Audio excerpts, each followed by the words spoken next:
Hey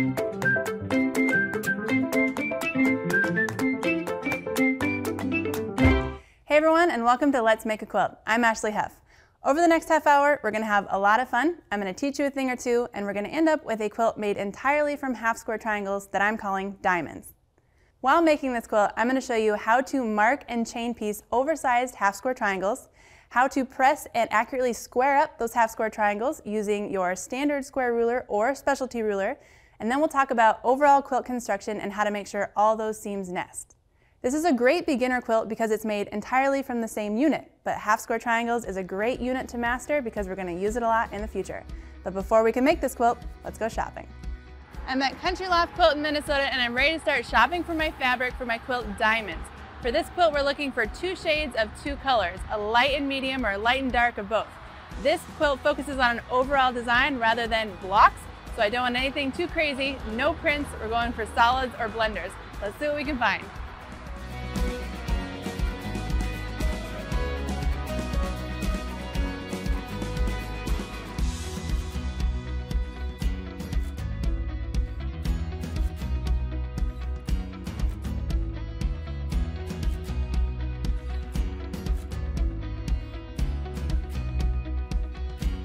So we're back from the shop and we have all the fabric we need. But sometimes it's a little bit easier to make a quilt if you can see it first. So here's our half square triangle quilt that I'm calling diamonds.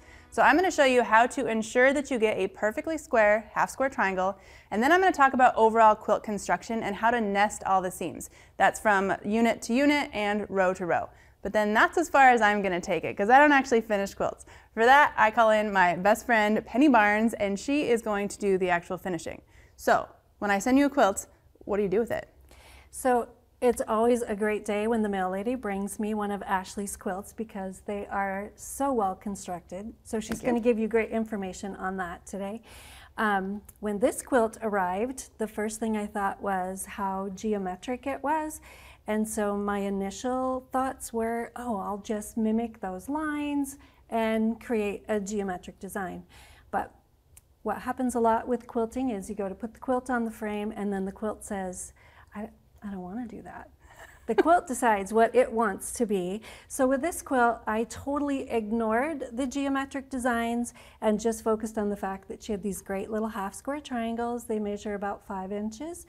And so my design just focused on that 5-inch square. So then by the time it was all done, we created almost an entirely new look for this quilt.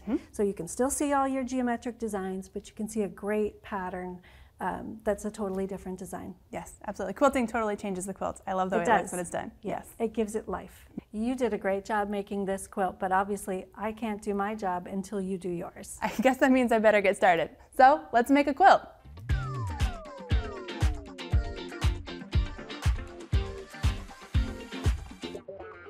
For me, the best part of starting a new quilt is seeing it come together with fabric rather than just the design.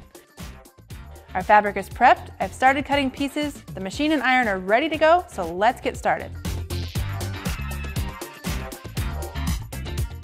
So we're back in the studio and now it's time to actually start making this quilt. So as I've mentioned, this is made entirely from what's called a half square triangle. Very easy to make, but it's something that you should really master because it's something you're probably going to use in a lot of quilts in the future, not just this one. So to get started, we need to first use our fabric that we bought and square it up. It's very important to start with squared up fabric so we can get a nice accurate cut. So I just have a little piece here so I can show you how to do that. But what I'm going to do is take my long ruler. So I have a 6 by 24, you might have a 6.5 by 24, but I'm going to take and I am going to place it on my fabric so it goes all the way across. And what I want to do is make sure that the folded edge is right along one of the lines. It can be the inch line, the half-inch line. As long as your ruler covers your fabric and you have a line, that's the line you can use. So I'm going to pick this half-inch line right here, of all my little half-inch hashes, and I'm going to make sure that it's lined up right along here. And what I'm doing is I'm trimming off this tiny little bit of what is essentially the store-bought edge. So when they cut your fabric, maybe they use scissors, maybe they use a rotary cutter, but it's usually not square.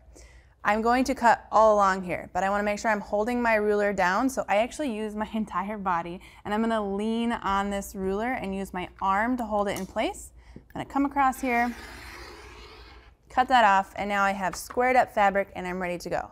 These are oversized half square triangles that finish at 5 inches.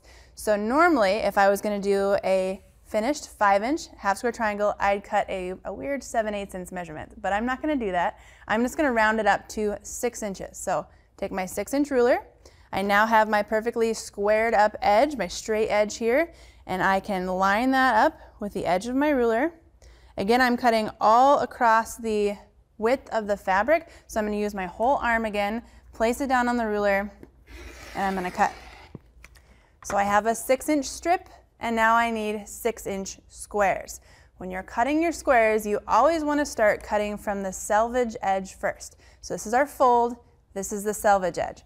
Why it's important to start cutting from the selvage edge is when you have bigger pieces like this, like a 6-inch one that you're cutting, by the time you get down to the fold, you might only have a little sliver left, but it might be big enough that you can open it up along that fold and actually get another piece out of it.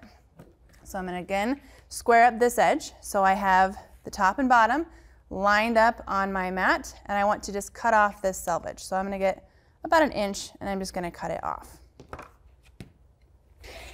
Now I'm ready to start cutting 6-inch squares. So I like to have a variety of rulers, so I'm going to go ahead and bring back in my 6-inch wide ruler, and I'm going to use it to cut some 6-inch squares. Again, I started at the selvage edge, so I'm just going to come across, go ahead and cut one, just pick up my ruler, move that one out of the way, and just slide my fabric down so I can cut more.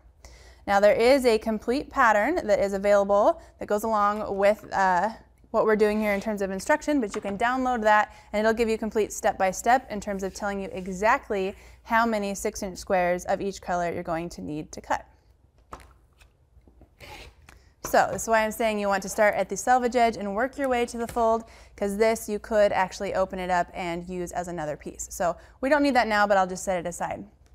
With this pattern, this is a fun quilt because it's kind of what I like to call mindless sewing, and that once you cut all of your pieces, you can really just keep going in terms of sewing. Everything's cut the same size. So from every color of fabric, our gray, our 2 shades of our yellow, our green, everything is all the same size for our half square triangle. So I'm just going to repeat the process.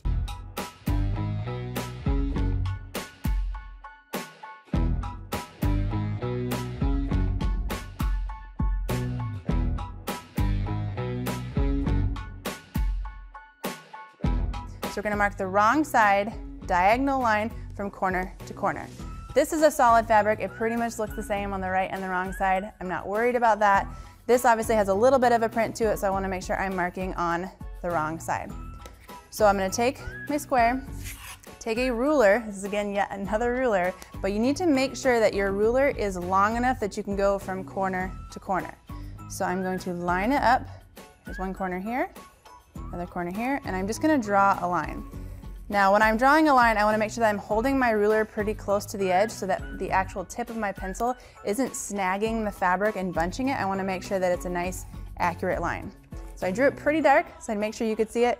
You only need to draw it dark enough that you can see it. So this might be a little bit even too dark. I'm going to go ahead and mark a couple of these.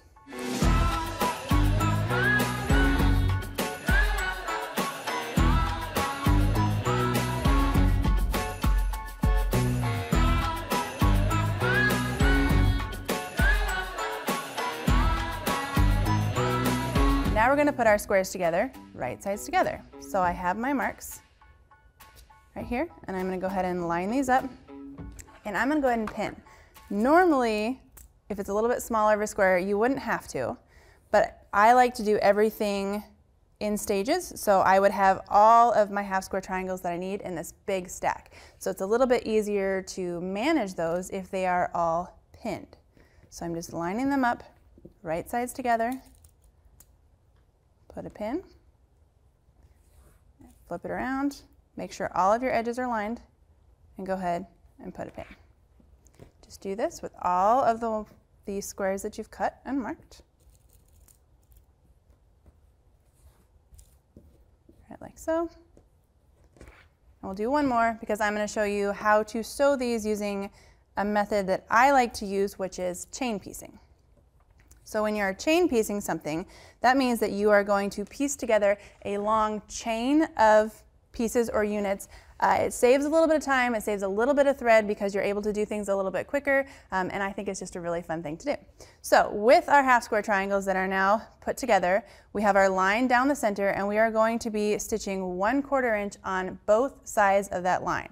So I'm going to take this up to my machine. I have a 1/4 inch foot already on my machine. Lower that down. Again, I'm just going to stitch right along. The edge of my foot right here is right along that line, and I'm just going to sew. When I get close to the edge, I'm just going to stop. I have my needle down, and I'm going to bring up the next one. So this is where the chain piecing part comes in. I'm going to sew right off of one, so just a couple stitches, bring my next one up, and stitch right onto the next one. Go all the way across, stitch right off the edge, bring the next one up, couple stitches off so I have room for the point of that square, and go ahead and stitch.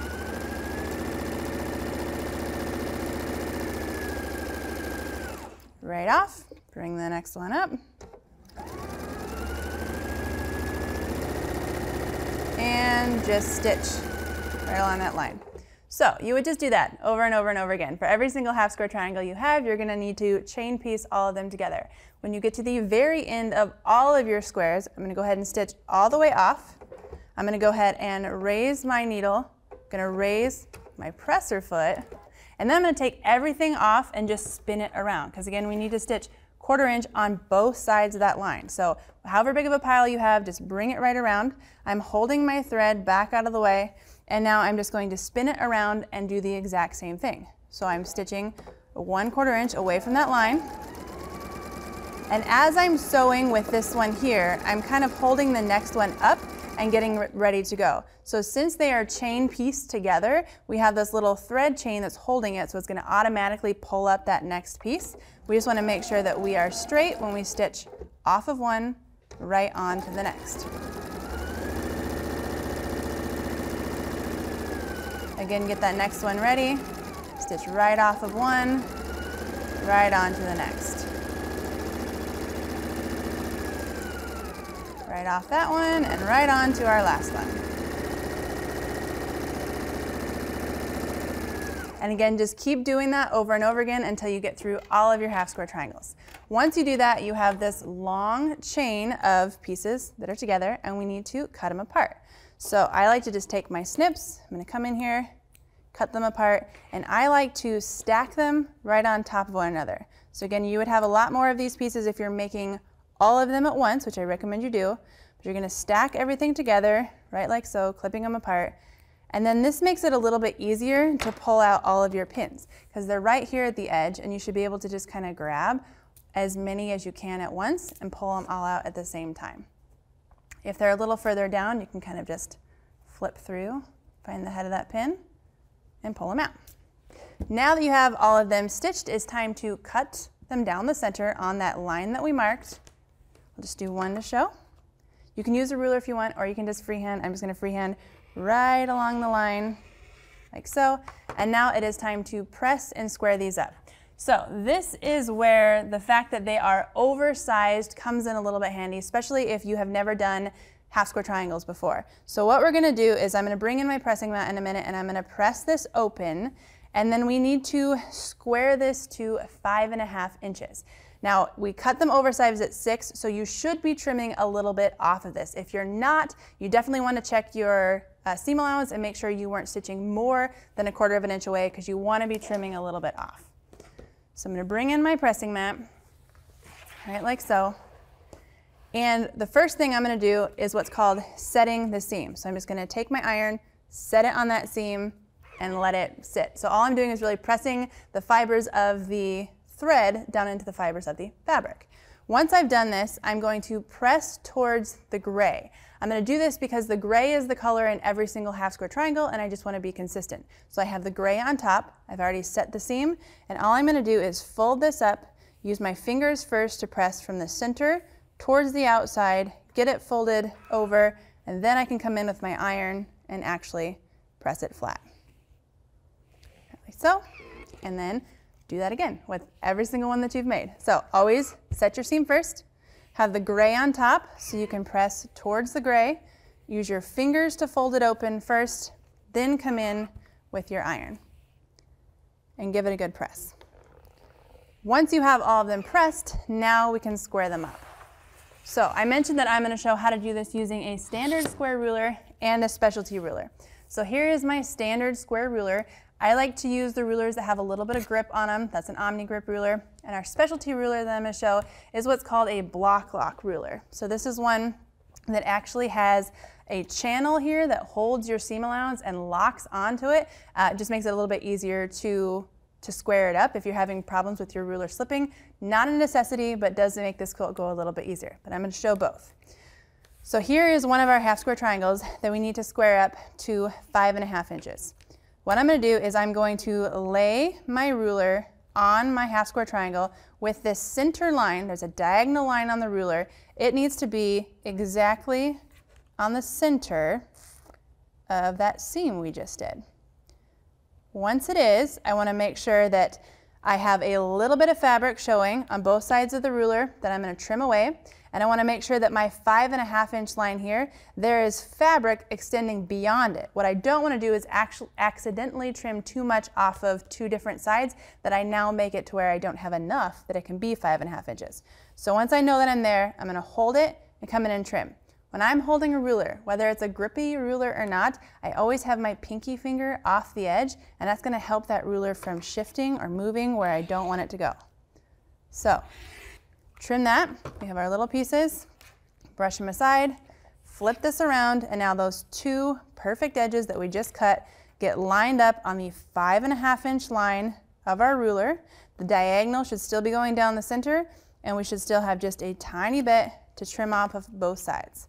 Again, my pinky finger is anchoring that ruler, and we're just going to square it up like so. And now we have a perfectly square 5.5 inch, what will be a 5 inch finished half square triangle. This is why doing them oversized is so important, because it allows you to be able to trim them down. That way, especially if this is your first time making half square triangles, you're not so focused on the sewing and so focused on the pressing that your half square triangle doesn't turn out perfect.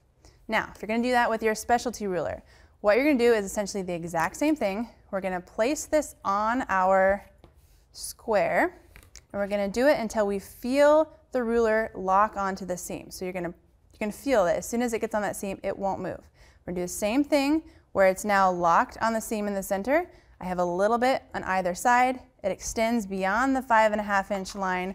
Go ahead and securely hold the ruler, trim, brush those away like so, flip it around, and now again lock it on that seam so it locks right there, and you can just slide it up 5.5 inch right there on the edges we just trimmed. Come in here, and now we have, again, a perfectly squared up half square triangle. So you're going to do that over and over again until you have all your half square triangles of all your different colors made and ready to go. And then it is time to assemble this quilt. So I mentioned that there's a pattern that you can download that goes along with this quilt, and the very last page of that pattern is going to be what's called an assembly diagram. This is very important because, again, this quilt is called diamonds, and if you didn't put your half square triangles together in the right configuration, they wouldn't actually turn into diamonds. So this is our assembly diagram, and what you're going to do is you're going to grab the color associated with whatever row you're working on, and you're going to lay them out in that direction and put your half square triangles together. So I'm going to start with this top row here. Here's our first one, here's our second one. I want to take my first and second half square triangle, and I want to lay them out so that they are the same orientation that they are on our assembly diagram. So you might be thinking, well, that seems really, really easy to do. I can just glance at it, bring it up, and sew it. It's very easy to accidentally get them going in the wrong direction, so always consult this assembly diagram. So here's our first two. So we're going to take them right sides together. I'm going to go ahead and put a pin in it, and we can stitch.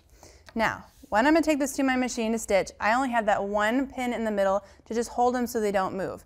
What can happen when you're sewing over the seams of the beginning and end with a half square triangle is that your foot wants to follow that seam. So I start maybe like one stitch in from the edge rather than starting right at the edge, so I can sort of get a little bit of a head start. But if you find that your machine isn't wanting to go forward, see how it's kind of stopping? All I'm going to do is use my finger, my fingernail, the tip of your scissors, just kind of raise the front of that presser foot up just a little bit, help it get over the seam of that half square triangle, and then you can stitch. Of course, take out that pin as you get close to it, don't sew over it. And then same thing here at the end. So I have this other diagonal seam of that half square triangle coming here, and that presser foot is going to want to follow it a little bit. So again, I'm just going to use the tip of my fingernail. I'm releasing the presser foot pressure just the tiniest amount, get over that seam, and then finish stitching. Now, I want to point out real quick that I am stitching using black thread because I want you to be able to see what I'm stitching. Normally you would want to use light gray and off-white, something that's not going to show up so much. Just keep that in mind when you're doing your thread selection. So, back to our assembly diagram. We'll show how to do this a couple more times here. We've done 1 and 2. We need to bring in our third piece. Again, we're going to lay it out, making sure that it is the same orientation on the assembly diagram as it is here. Once we have confirmed that, go ahead and put it right sides together, line it up. I'm going to put one pin in the middle just to hold it, and I'm going to use those same techniques sewing this one as I did before, lifting that presser foot if I need to. One thing that always gets me caught up when I'm starting to sew is when I use that automatic thread cutter on the machine like I just did, because it pushes the needle thread down into the bobbin case. So I just take my scissors and move that thread tail up to the top, and then usually that keeps it so I have any problems starting when I use that thread cutter. Again, I'm going to pull out that pin, use my finger to raise up that presser foot, stitch right off the edge, and we've got another one assembled. Okay, now I'm going to show one more here because this one is slightly different in terms of when we're putting them together. So far we haven't had to nest a seam, but we are moving up to the fourth one over in the row, which is right here, and this one is going to go in this direction. So for the first time we have opposing colors coming together, which means we have a seam here. Now because we pressed all of our half square triangles towards the gray, these seams should nest, and by that I mean one seam is pressed one direction, one is pressed the other way, so they should kind of lock together. So again, I'm going to go right sides together, but this time instead of putting my pin in the middle, I'm going to put my pin closer to this lower edge here, because what I'm doing is feeling with my fingers to make sure that those two seams nest right on top of each other. Once I've confirmed that they do, I can go ahead and put a pin. And then up here at the upper edge, I should have no problem starting to sew because there are no seams at all to contend with. Go ahead and move my thread.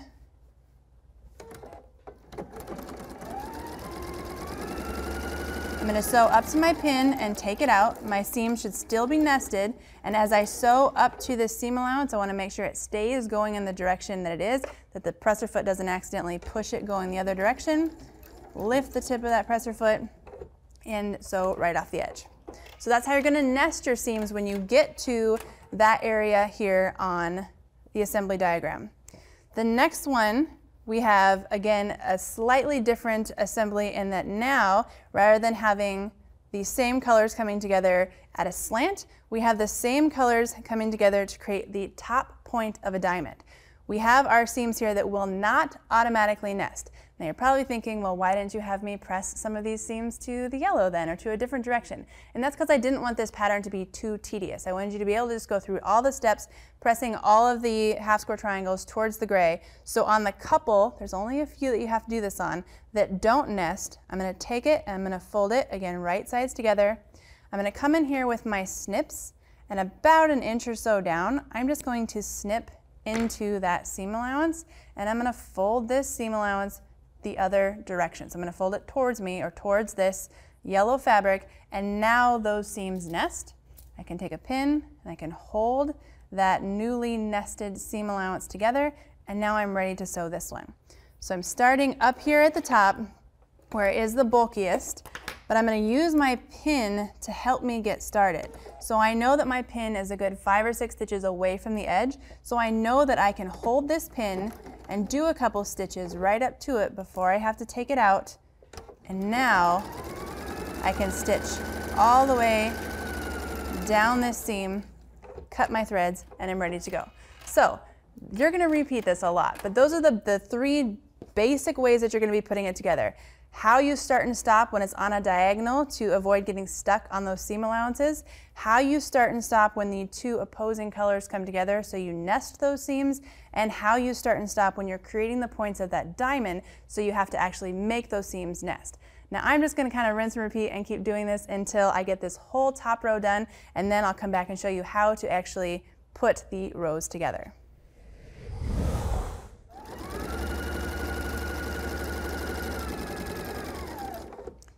So I have my last unit of my half square triangles attached to the end here of my first row. And what I want to do is I want to make sure that I'm going to mark the right hand side of this row. And all I'm going to do that with is a pin. This is important because when I'm doing my assembly, I want to do row by row by row. So I want to go through and do every single row and then press them and then assemble my rows. If I didn't mark the right hand side, it'd be really, really easy to accidentally flip one upside down, have it backwards, and then again we're not going to have this overall diamond look, so make sure that you're putting a pin in to mark your right side. Once you have all of your rows assembled, you need to press them. So what you're going to do is you're going to pick right or left, it doesn't really matter, but start with one. You're going to press all the seams in this row to the right, all of them in this row to the left, all to the right, all to the left, and if you do that, then when you actually put your rows together, those seams will nest. So what I'm going to do is I'm going to bring up this second row that I have already made. So I have the second row already assembled, already made, and again I have marked my right hand side, and I'm going to look here on the back and I can see that I have pressed all of these seams to the left, which means for this one I need to press all of my seams to the right, which means towards this pin that I put in place. So I'm going to bring in my pressing mat, right, like so.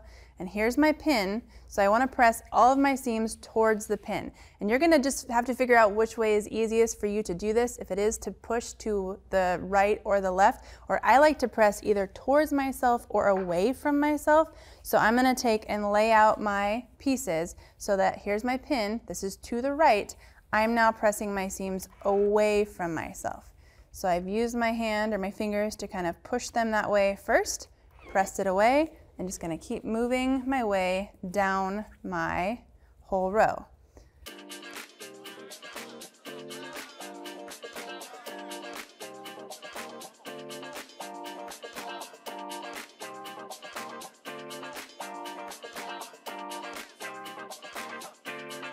Right, this one is pressed, ready to go. We have our number one strip. I'm going to lay it out here, and again, pin is on the right side.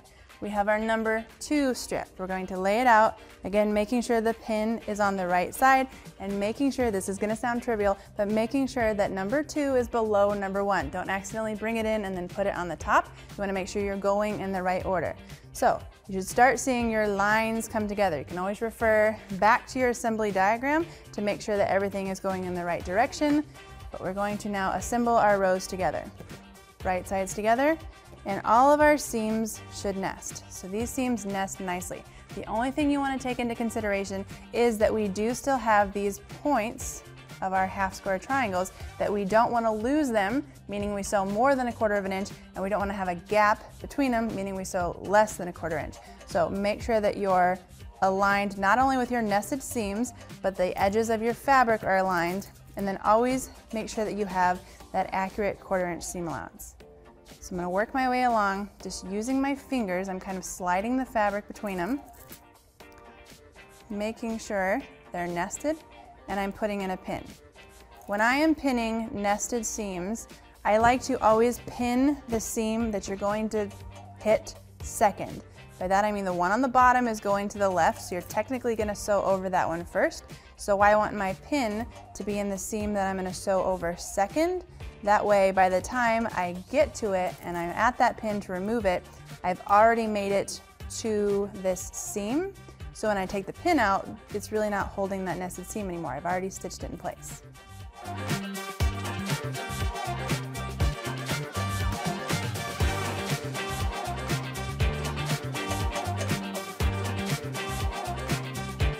Now that I have everything pinned together, we can go ahead and stitch our row. And this is really easy, just straight stitching. We're going to use this same technique where we're starting where there's a seam here at the edge. So we want to start either a stitch or two in, or lessen that presser foot pressure with your fingernail to get it going. And then we're really just sewing straight. I'm going to sew up until I get to that seam, making sure my seam allowance stays the direction I want it to go. Take out that pin and repeat all the way down.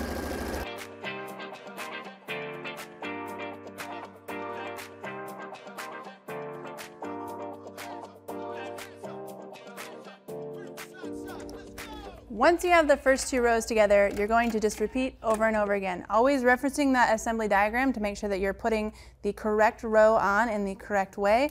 And then I am going to take my pins out of that right-hand side as I move my way down, just because I don't want all those extra pins in there that I could then poke myself with later. But you're just gonna do the same thing over and over again. So to save you from having to watch me do that, I already have all of the remaining rows already done. So I'm gonna go ahead and just add these two that we just put together to the rest of the quilt so we can finish it off.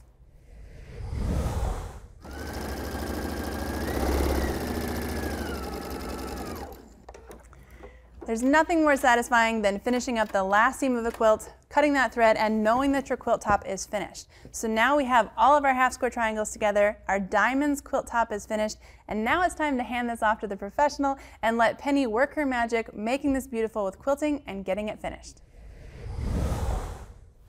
Hi everyone, I have Ashley's quilt. She's finished her quilt that she called Diamonds. When I first looked at this quilt, I thought I would just be maybe following and accenting these lines and making it very linear. But as soon as I put it on the frame, the quilt told me it wanted to do something totally different.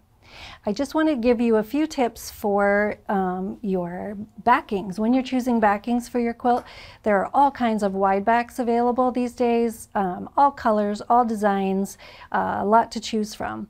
If you're making a larger quilt, you might want to choose a backing that's maybe 90 inches, 108. I've seen backings as wide as 120 inches, so you could really make a large quilt. This particular quilt, we just used a regular fabric, two sections, and seam those together. One thing to keep in mind with those fabrics is some can be directional, like this particular one has little bunnies that go up and down. So this quilt I put on sideways so that my bunnies would be going in the right direction. Another thing to keep in mind to make your long armor happy is to add 5 inches at least all the way around. When we load that quilt on, we need that extra room so that we can make sure that there's enough fabric to finish the quilt. So I'm going to get started on Ashley's quilt now.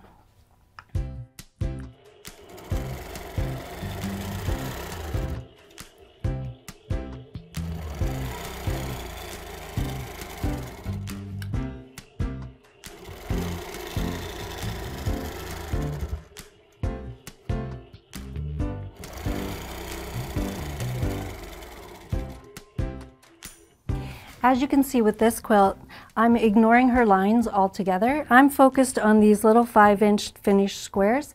So I'm using my handy dandy ruler and just going from corner to corner on each of these squares.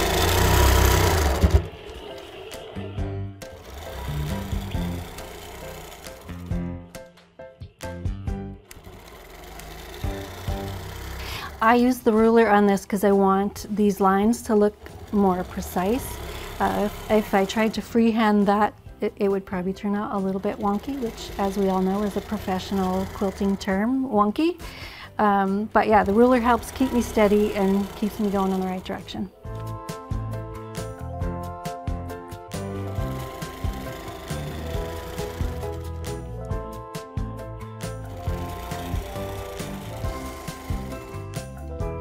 I love the look of echoing my quilting. I think it adds another dimension to the quilting, really makes it pop and stand out more. As opposed to just one line, it'd be kind of dull.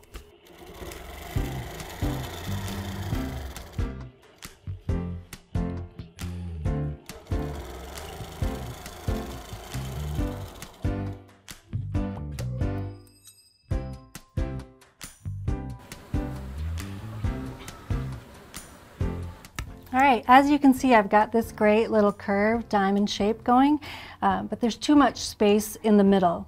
So I'm going to add a second diamond in the middle of my big diamonds. I'm going to use the same ruler and just move it up a little bit.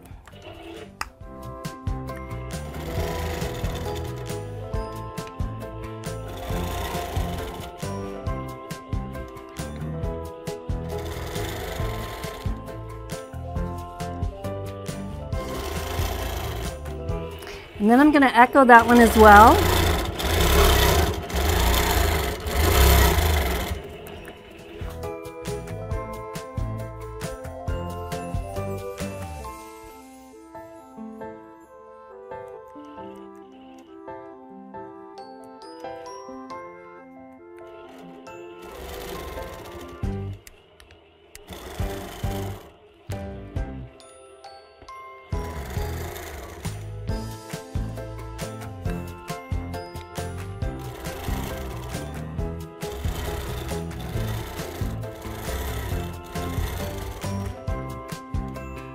I tend to just go back over my lines a little bit and then pull that bobbin thread up through the top and snip it.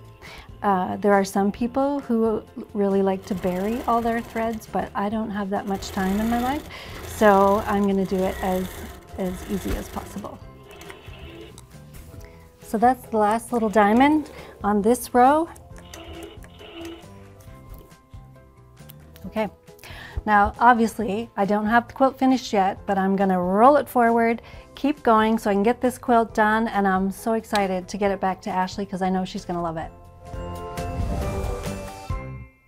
So we're back and the quilt is finished, and I hope you can really appreciate the work that you saw Penny doing to actually finish this quilt. So we had just a essentially plain quilt top, and now it is beautifully quilted, it is bound, it's finished, and it's actually ready to be used. So thank you for doing that. And do you have a favorite part about this quilt? I do. I think the techniques that you use to create those perfect points makes everything lay perfectly flat. So for me as a long armor, that is an absolute dream to be able to lay that on your frame and the quilt lays perfectly flat. That's perfect. And now when you're picking your thread color, I know you didn't just do this because it is my favorite color. Gray is wonderful, but why did you pick gray thread? I picked the gray because it's just a great neutral. It's a very soft gray, and so it blends in with all the different colors that you've used in the quilt. That's perfect.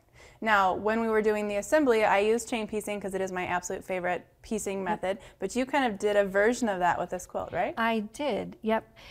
With these, focusing on these 5-inch squares, I was able to just move all the way across the quilt and back again, and to do that in all the bigger rows. And that means I don't have to stop and start all the time. I did have to stop and start when I came back in to put the little diamonds in the middle, but other than that, it made it really easy. It made it flow really well. I love that. So speaking of stopping and starting in the diamonds, just because one of the things that I talked about was nesting seams, and sometimes I wonder like how you're going to handle what is kind of a bulky seam. So in this case, I mean, it looks like you just went around them, but like how do you normally handle the bulky seams? Exactly. Sometimes you handle it by breaking the needle in the thread. We don't want to do that. Yes. But doing this, I was able to kind of avoid that bulk. That's perfect. Yep. It worked really well. Do you have a least favorite part about this quilt? I don't really have a least favorite part about this quilt, but I think it's really cool how I ignored the geometric design and just added the curves in there. Yep. So we have a completely different design. We do, and that's always so fun about getting my quilts back from Penny, is that I send them to her with sort of no idea of what she's going to do, and it's a complete surprise when I get them back, and I always love to see how the entire quilt top has been completely transformed into something different and magnificent and beautiful. Ah, thanks. Of course. Well, with this one all wrapped up, what do you think? Should we start planning the next one? I think we should. All right. Well, so be sure to join us again for another episode of Let's Make a Quilt.